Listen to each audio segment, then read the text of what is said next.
자, 이번에는 이 테슬라 모델 Y의 실내, 그 중에서도 1열을 살펴볼 수 있도록 하겠습니다. 가장 먼저 이야기를 해야 되는 거는 역시 이 앞에 있는 커다란 디스플레이 아닐까 싶어요. 다른 차들과 달리 이 테슬라 모델 Y, 테슬라 모델 3도 마찬가지였지만 이 모델 Y는 앞에 계기판도 없이 모든 기능들이 다 이 가운데 통합형 디스플레이 안쪽에 들어가 있습니다. 그래서 버튼이라고 할 만한 것들도 사실 별로 없어요. 스티어링 휠에 달려있는 두 개의 요 버튼을 제외를 하면은 뭐 방향 지시등, 그리고 컬럼형 기어 노브, 창문을 열고 닫는 거, 문을 여는 버튼, 요 정도가 전부다라고 할 수가 있습니다. 비상등 같은 경우에는 요 가운데 위쪽에 자리를 하고 있어요. 그렇기 때문에 테슬라를 처음 타시는 분들은 비상등의 위치를 꼭 한번 짚고 넘어가실 필요는 있겠다라고 생각이 듭니다. 사실 저는 예전에 모델 S 초창기 모델, 완전 초창기 모델을 한번 시승해 본 적이 있습니다. 그때는 이 정도까지는 아니었지만 지금 이 모델 Y 같은 경우에는 정말 그동안 테슬라를 좋아하셨던 분들이 왜 테슬라에 열광을 했는지 알 수 있겠다 싶을 정도로 미니멀리즘한 모습을 보여줍니다. 일단 소재부터 보면은 스티어링 휠에는 가죽이 적용되어 있는데 꽤 도톰합니다. 엄청나게 딱딱하거나 엄청나게 뭐 저렴하거나 그렇게 느껴지지는 않고요.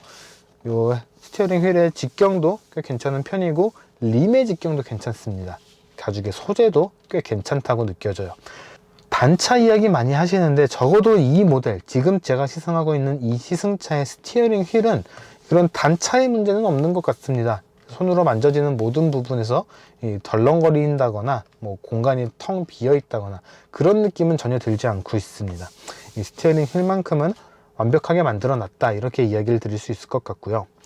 예전에는 이 칼럼형 기어 노브를 비롯해서 뭐 창문을 여는 버튼이라든가 많은 것들이 메르세데스 벤츠의 것을 구매해서 장착을 한 그런 모습을 보였었거든요. 근데 지금 이 형태는 테슬라가 자신들만의 디자인을 입히기 위해서 많은 노력을 했구나 라는 점이 느껴진다고 말씀을 드릴 수 있을 것 같습니다. 가운데에는 두 개의 컵홀더도 자리를 하고 있고요. 앞쪽을 열어주면은 꽤 깊은 수납 공간이 하나 자리하고 있습니다. 앞뒤로도 깊고 위아래로도 꽤 깊어요. 그렇기 때문에 꽤 다양한 물건을 수납을 할 수 있을 것 같고요. 이 암레스트 안쪽 역시 꽤 넓은 공간이 자리를 하고 있어서 적어도 운전자하고 조수석에 타시는 분들은 수납 공간이 부족하다, 이거는 잘 느끼지 못할 것 같다는 생각이 듭니다. 그리고 지금 카메라에 잡힐지 모르겠는데 이 카드키를 여기다가 올려놨죠. 제가 카드키를 여기다가 올려둔 이유가 있습니다. 왜 그러냐면은 이 차에는 시동 버튼조차 없어요. 그렇기 때문에 이 차가 운전자에게 너 키 가지고 있니? 키 가지고 있으면은 나한테 인식을 시켜줘봐 라고 하는 공간이 바로 이 컵홀더 바로 뒷부분이기 때문입니다. 지금은 제가 키를 이미 인식을 해둔 상태이기 때문에 기어가 변속이 되는데, 만약에 차에 타자마자 기어를 변속하려고 하면은 이 차는 기어가 변속이 되지 않습니다. 꼭 이 카드키를 이 부분에다가 올려놔서 키를 먼저 인식을 시킨 다음에 차를 주행을 해야 된다는 점 알고 계시면 좋을 것 같습니다.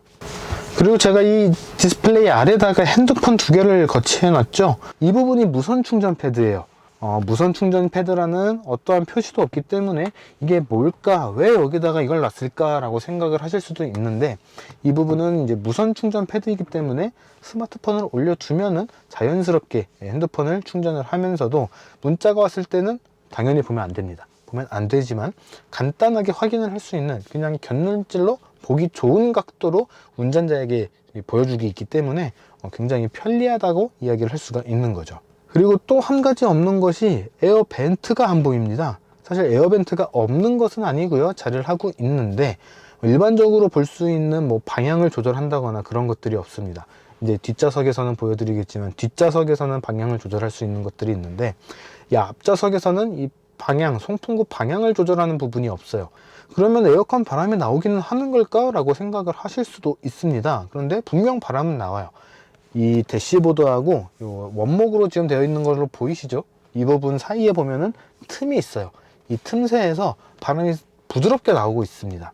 그러니까 뭐 어느 방향, 특정 방향으로 바람을 쭉 보내주는 것이 필요할 수도 있겠지만 차 실내 공기 전체를 뭐 냉방을 하거나 난방을 하거나 이렇게 할 수 있도록 전체적인 공기 순환을 하기 위해서 이런 형태로 자리를 하고 있다고 설명을 드릴 수 있습니다. 사실 이 차 대부분의 기능이 이 통합형 디스플레이 안에 포함되어 있기 때문에 이 부분에 대한 이야기를 가장 오래 해야 될 것 같아요. 자, 일단 이 디스플레이를 보면은 오른쪽에는 내비게이션 화면이 기본적으로 떠 있고요, 왼쪽에는 차의 이 기본적인 상태를 확인할 수 있는 화면이 떠 있습니다. 지금 차 외관이 살짝 보이고 있는데 맨 왼쪽에는 프렁크 열기, 한글로도 프렁크라고 표현을 하고 있어요. 프렁크 열기라고 되어 있어서 이 부분을 눌러주면은 이 앞쪽 수납 공간을 열 수 있고요, 이 뒤쪽에 트렁크 열기를 누르면은 트렁크를 열고 닫을 수 있는 그런 기능이 다 자리를 하고 있습니다. 이 자물쇠 버튼을 눌러주면 차를 잠글 수가 있고요, 다시 한번 눌러주면 열어줄 수도 있습니다. 그러니까 뭐 도어락이라고 생각을 하시면 좋을 것 같아요. 충전을 할 때도 아까 충전구 설명드렸던 것처럼 이 디스플레이에서 터치를 해주면은 충전 포트가 열리게 되면서 충전 포트 열림, 현재 배터리, 뭐 잠금 해제됨, 이렇게 충전과 관련된 이 메뉴가 팝업으로 자동으로 뜨게 되고요, 지금 상태에서 완충을 했을 경우에 슈퍼차저에서 얼마가 소요되는지도 같이 확인을 하실 수가 있습니다. 이 통합형 디스플레이는 말 그대로 태블릿처럼 사용을 하시면 됩니다. 지금 보셨던 차량 상태 아래쪽을 슬라이드를 해주면은 현재 충전 이후에 얼만큼 주행을 했는지, 현재 전비는 어느 정도인지, 트랙 컴퓨터, 그러니까 내가 지금까지 얼만큼 주행을 했는지를 확인을 할 수가 있고요, 반대로 오른쪽에서 왼쪽으로 슬라이드를 해주면은 현재 타이어 공기압을 확인을 할 수가 있습니다. 저는 지금 촬영 때문에 차를 꽤 오랜 시간 세워뒀기 때문에 이 지금 공기압이 측정이 되지 않지만 주행을 하면서는 공기압을 확인을 할 수가 있기 때문에 이 부분도 차를 관리함에 있어서 수시로 확인을 하면은 좋지 않을까 생각이 듭니다. 내비게이션 같은 경우에도 컴퓨터 자판을 치듯이 쿼티식의 자판이 떠서 입력을 하기도 꽤 편하고요, 이 쿼티 자판 옆에 이 키패드도 팝업 형식으로 같이 뜨기 때문에 숫자를 입력하는 것도 꽤 편리하다고 이야기를 할 수 있습니다. 버튼 하나를 누르면은 근처에 테슬라 슈퍼차저라든가 다른 전기차 충전기가 어디에 있는지도 확인을 할 수가 있고요, 요 태블릿 사용을 하듯이 위쪽에 있는 버튼들을 눌러주면은 사용자 프로필을 수정을 할 수도 있고, 뭐 블랙박스 녹화라든가 블랙박스 확인, 그리고 와이파이 사용 환경에 따라서는 와이파이도 선택을 할 수 있으며, 블루투스도 일일이 메뉴를 타고 들어가는 것이 아니고 버튼 하나로 어떤 기기와 연결할 수 있는지를 확인을 할 수 있는, 그리고 어떤 기기와 연결이 되어 있는지를 확인을 할 수 있는 그런 형태로 되어 있습니다. 그러니까 태블릿 PC나 스마트폰하고 굉장히 익숙하신 분들이라면은 통합형 디스플레이를 쉽게 적응을 할 수가 있는 거죠. 이 외에도 하단에 꽤 많은 메뉴들이 자리를 하고 있습니다. 물론 이제 세부적으로 들어가면은 더 많은 기능을 확인을 할 수가 있는데, 우선 맨 왼쪽부터 살펴보도록 하죠. 맨 왼쪽을 눌러주면은 퀵 컨트롤이라고 해서 외부의 조명이라든가 사이드 미러, 스티어링 휠의 포지션 등을 조절을 할 수 있는 이런 기능들부터 해서 라이트, 기본적으로는 오토라이트가 적용이 되어 있고요, 직접 켠다거나 끈다거나 이런 것들도 조절을 할 수 있는 기능이 들어가 있습니다. 실내등도 내가 직접 켜거나 오토 혹은 오프 이렇게 조절을 할 수가 있는데, 실내등 같은 경우에는 이 등 부분을 직접 눌러줘도 조작이 가능합니다. 그렇기 때문에 굳이 이렇게 찾아 들어가지 않고 직접 눌러도 라이트를 사용을 할 수가 있다는 점도 알고 계시면 좋을 것 같고요. 잠금 장치 메뉴에서는 내가 어떤 키를 사용을 하고 있는지, 사실 이게 차를 구매를 하시게 되면 받게 될 두 개의 키가 들어있는 그 키 케이스인데, 사실 카드 키이기 때문에 이 키 케이스는 딱히 의미는 없습니다. 하지만 1번 키 혹은 2번 키, 어떤 키를 등록을 할 것인지도 확인을 할 수 있는 메뉴가 여기 자리를 하고 있고요. 디스플레이를 같은 경우에는 뭐 주간 모드 혹은 야간 모드, 야간 모드는 다크 모드라고 생각을 하시면 좋을 것 같아요. 이 다크 모드가 편할 때도 있지만 불편할 때도 있기 때문에 뭐 오토로 많이 쓰시겠지만 이렇게 밝기라든가 터치스크린, 음성인식을 어떤 언어로 할 것인지, 그러니까 저는 지금 다 한국어로 세팅을 해놨는데 이렇게 한국어로 할 것인지 영어로 할 것인지도 설정이 가능합니다. 주행 모드 같은 경우에는 이 차 같은 경우에는 롱레인지다 보니까 뭐 스포츠 모드나 루디크로스 모드라고 하는 이 폭발적인 성능을 보여주는 그런 모드는 빠져 있어요. 하지만 컴포트 모드하고 표준 모드, 스티어링 휠의 이 조작 감 역시 이 컴포트, 표준, 스포츠 세 가지로 나누는 등 굉장히 다양한 기능들이 들어가 있습니다. 사실 기능이 너무 많아요. 그래서 이거를 다 설명드리는 것도 좀 쉽지 않다라는 생각이 드는데, 오토파일럿이라든가 뭐 내비게이션, 안전 및 보안, 정비, 그리고 소프트웨어에 대한 정보까지 다양한 정보들을 확인을 할 수 있는 것이 맨 왼쪽 아래에 있는 버튼이라고 할 수가 있습니다. 그 다음에는 멀티미디어죠. 멀티미디어를 누르면은 이제 아래쪽에서 팝업처럼 생겨서 이거를 드래그해서 올릴 수가 있는데, 저는 제 아이폰을 미리 연동을 시켜 놨습니다. 즉 블루투스를 연결해 놨기 때문에 지금 제 아이폰이 하나가 표시가 되고 있고요. 그 다음에 추가적으로 핸드폰을 연결을 한다고 했을 때는 이 전화 연결 버튼을 이용을 해서 추가적으로 핸드폰을 연결을 할 수 있는 그런 모습도 확인할 수가 있습니다. 그 다음에는 카메라인데요. 카메라는 주차를 할 때는 좀 쓸만하겠지만 그 외에는 딱히 쓸만한 일은 없을 거라고 생각이 됩니다. 지금 보이는 화면은 뒤쪽과 왼쪽, 오른쪽 세 가지 방향에 이 카메라가 보이게 됩니다. 주행을 하면서는 뭐 카메라를 이렇게 볼 일은 그렇게 많지는 않기 때문에 주차를 하면서 내가 지금 뒤쪽에 혹은 옆에 공간이 충분한지 확인을 하는 용도로 쓰시면 좋겠다라는 생각이 듭니다. 네 번째는 와이퍼예요.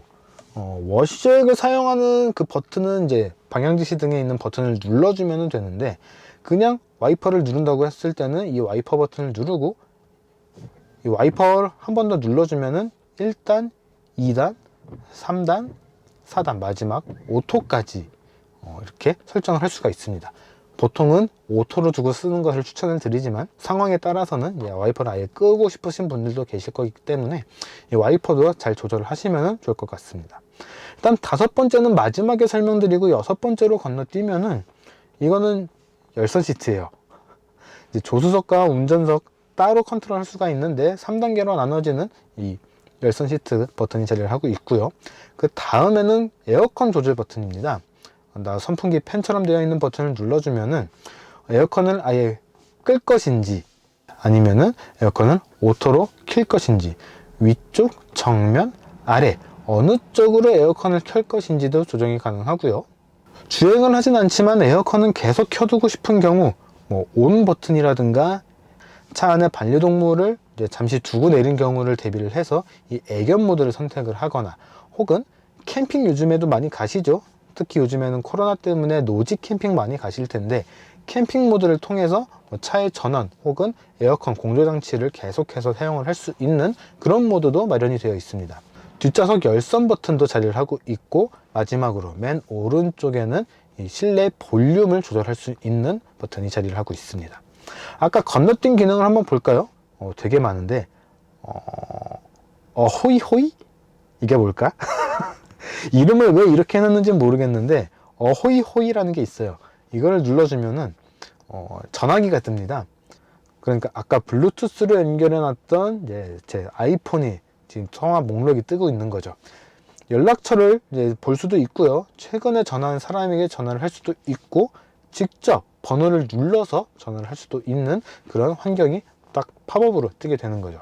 그 다음에는 캘린더가 있는데, 캘린더는 사실 테슬라 모바일 앱을 설치를 해놔야 돼요. 저 같은 경우에는 이 테슬라 앱을 설치를 하지 않은 이유가 테슬라의 이 앱에 가입을 따로 해야 되기 때문인데, 이 차가 시승차다 보니까 저는 설치는 하진 않았지만 테슬라 오너분들이시라면은 테슬라 앱에 있는 이 캘린더 기능을 같이 연동을 해서 내가 이제 여기서부터 저기까지 가야 되는데 내비게이션을 미리 설정한다든지 이런 기능들이 가능하다고 합니다.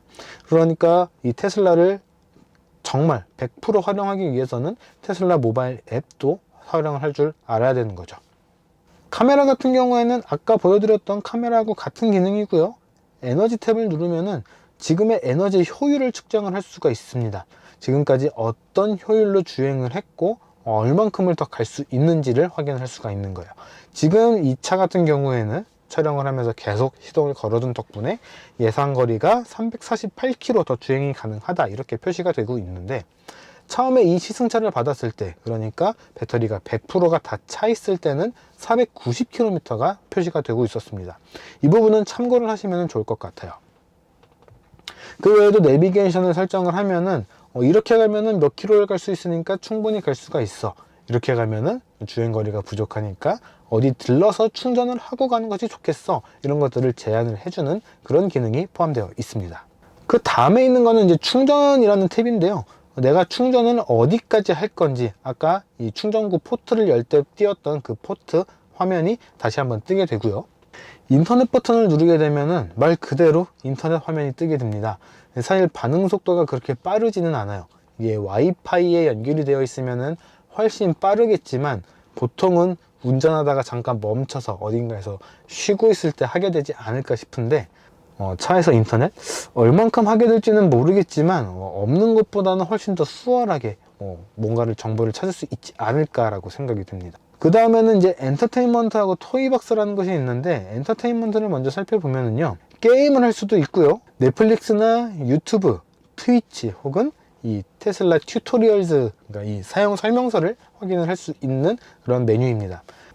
게임 같은 경우에는 제가 아까 미리 좀 테스트를 해보기 위해서 여러 가지 게임 중에서 비치 버기 레이싱이라는 건 게임을 한번 해봤어요. 일종의 카트라이더 같은 게임인데, 이게 재밌는 게 차 스티어링 휠을 직접 돌리고 엑셀은 밟으면 안 됩니다. 다만 브레이크 패드를 같이 밟아가면서 직접 차를 운전하는 느낌으로 이 게임을 할 수가 있는 게 굉장히 재밌는 부분이었어요. 당연한 이야기지만 운전하면서는 절대 하시면 안 되고, 도로에서 신호 대기 중에도 하시면 절대 안 됩니다. 안전한 공간에서 안전하게 플레이를 하는 것이 가장 중요하기 때문에 이 부분 명심을 해 주셨으면 좋겠는데, 제가 한 가지 더 강조를 하고 싶은 부분은, 이렇게 게임을 하잖아요. 밖에서 볼 때도 앞바퀴가 조향이 됩니다. 그렇기 때문에 누가 봤을 때 차가 가만히 있는데 앞바퀴만 계속 이러고 있고 안에서 운전자가 뭔가 바쁜 것 같다, 그러면은 그분은 게임을 즐기고 계신 겁니다. 넷플릭스하고 유튜브 같은 경우에는 검색을 해야 되잖아요. 검색이 타자가 뭔가 좀 그렇게 빠릿빠릿하게 자막이 뜨지는 않아요. 일반적인 뭐 내비게이션이나 테슬라 자체의 기능에서는 타자가 치는 대로 바로 표시가 되는데, 이 유튜브나 넷플릭스에서 검색을 할 때는 타자가 약간 좀 느리게 뜨는 그런 경향이 있더라고요. 이런 것들도 참고를 해주시면 좋을 것 같습니다. 자, 마지막입니다. 이 토이박스에 들어가면은 또 재밌는 기능들이 많이 있어요. 붐박스라든가 배기가스, 트랙스, 로맨스, 뭐 스케치패드, 화성, 되게 다양한 것들이 있는데, 붐박스는 이 차의 경적이라든가 주행할 때 나오는 소리를 굉장히 웃긴 소리로 바꿔주는 겁니다. 미리 한번 들어볼까요? 이게 경적음이래요. 사실 테슬라는 이런 이스터에그가 굉장히 많기로 유명하죠. 대표적인 게 모델 X의 이 팔커닝 퍼포먼스 아닌가 싶은데, 이런 굉장히 재밌는 기능들이 들어가 있습니다. 이 배기가스 같은 경우에는 방향지시 등을 방귀 소리로 낸다거나, 그냥 방귀 소리를 낸다거나, 이런 것들을 할 수가 있어요. 눌러볼까요? 제가 낀 거 아닙니다. 자료를 바꿔가면서 누가 됐는지 모르게 이렇게 막 장난도 칠 수 있는 굉장히 재밌는 기능이 들어가 있어요. 뭐 실제로 얼만큼 쓸지는 모르겠지만, 놀라운 거는 이 소리를 차 밖으로 내보낼 수도 있다는 겁니다. 산타 버튼 같은 경우에는 내 차가 이 산타클로스의 이 썰매처럼 바뀌는 겁니다.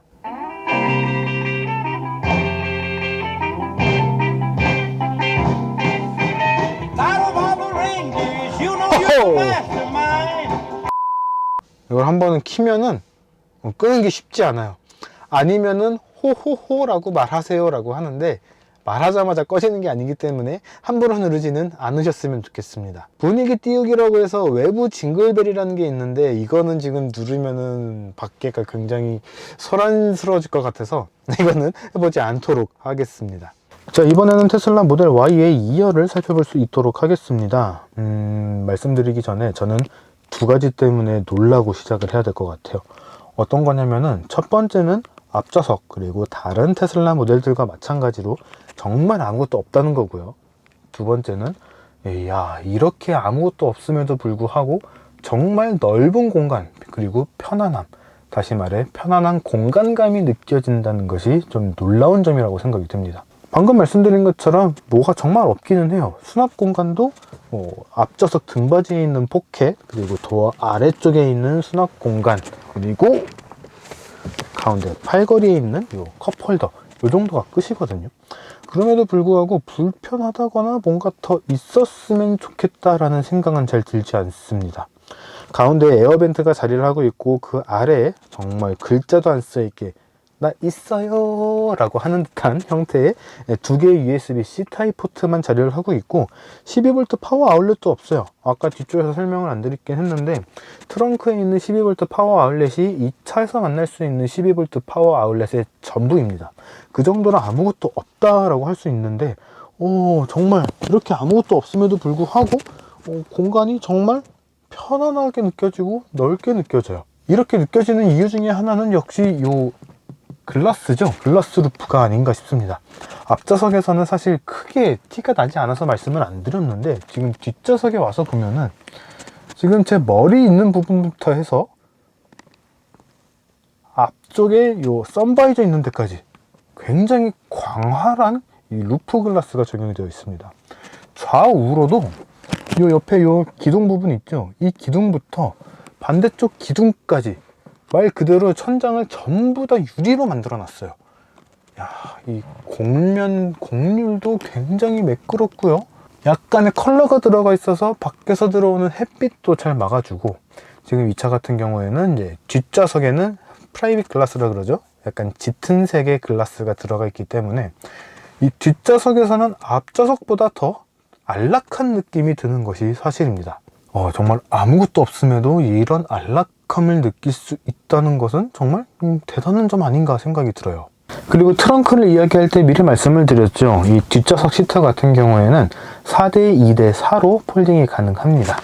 이 가운데 좌석만 접을 경우에는 스키스루처럼 굉장히 길게 사용을 할 수가 있는 그런 공간으로 만들어지고요. 그리고 등받이 옆에 있는 버튼 혹은 트렁크에 있는 버튼을 이용을 해서 뒷좌석을 접으면은 트렁크 바닥하고 매끄럽게 이어지는 이 바닥면, 그러니까 굉장히 넓은 수납 공간이 나오기 때문에 부피가 큰 짐도 충분히 수납을 할 수가 있는 그런 공간이 나오는 거죠.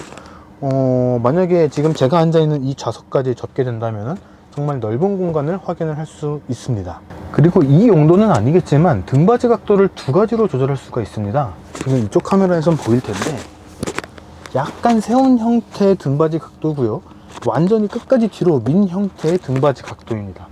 차이가 꽤 있죠. 이렇게 두 개의 등받이 각도를 이용을 해서 트렁크 공간에 조금 더 할애를 하거나 탑승자에게 조금 더 할애를 할 수 있다는 점은 용도에 따라서 다양하게 사용할 수 있다는 뜻이기 때문에 굉장히 편리한 부분이라고 할 수가 있는 거죠. 다만 이 등받이 각도를 조절하기 위해서는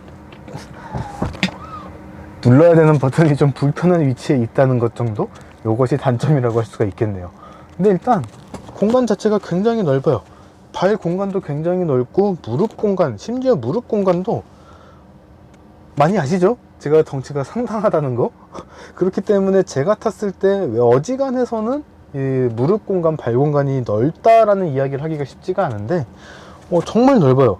지금 운전석하고 조수석 같은 경우에는 지금 제 몸에 맞춰서 시트 포지션을 잡아준 상태거든요. 일부러 이 상태로 하고 항상 뒷좌석을 리뷰를 하는데 손을 쫙 펼쳐서 해도 이 공간이 남을 정도예요. 한 뼘 이상의 이 무릎 공간이 나온다는 점, 그리고 그대로 발 공간도 굉장히 넓게 자리하고 있다는 점, 이거는 정말 공간을 잘 만드는 브랜드로 나아가고 있구나, 전기차라고 하는 이 형태의 장점을 정말 잘 알고 정말 잘 활용하고 있구나 라는 점을 이야기할 수가 있는 거죠. 거기다가 앞바퀴축 그리고 뒷바퀴축 각각의 축에 전기 모터가 자리를 하고 있기 때문에 이 사륜구동 모델이라고 하더라도 가운데를 뚫고 가는 이 디퍼런셜 기어가 없어요. 그렇기 때문에 탑승자가 자리를 옮기는 것도 정말 편하다는 점, 이거는 진짜 공간 때문에 모델 Y를 선택하셔도 됩니다 라고 할 수 있을 정도로 정말 장점 아닌가 생각이 듭니다.